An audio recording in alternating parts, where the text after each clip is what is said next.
make the statement, I spent my first 50 years doing what I was trained to do, and now I get to spend the rest of my life doing what I was made to do. What I'm referring to is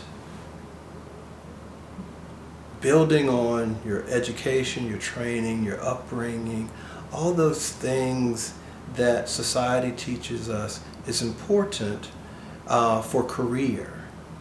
And then you get to a place where you've done those things and realize that you've got more gas in the tank.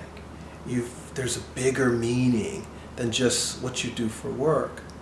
And I believe what I was made to do is to tell the stories of humanity and people working together and people lifting each other.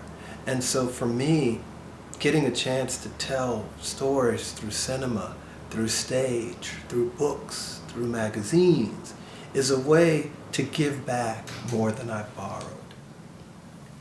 And so once I understood that, I learned that at 16. And so imagine knowing that at 16 and so preparing myself for what could happen.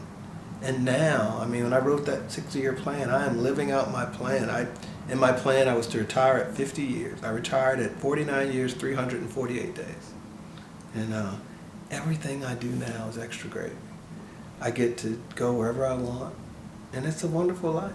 And other people can do it. You know, and it's just convincing them. The biggest challenge I have sometimes is getting people to believe in themselves. I will tell them what I just told you, but what about this? But what about that? But what about this? But what about it?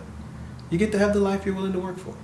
God blesses all of us to turn our dreams and ideas into their tangible equivalents. But you have to have the faith, be willing to do the work, and expect the outcome.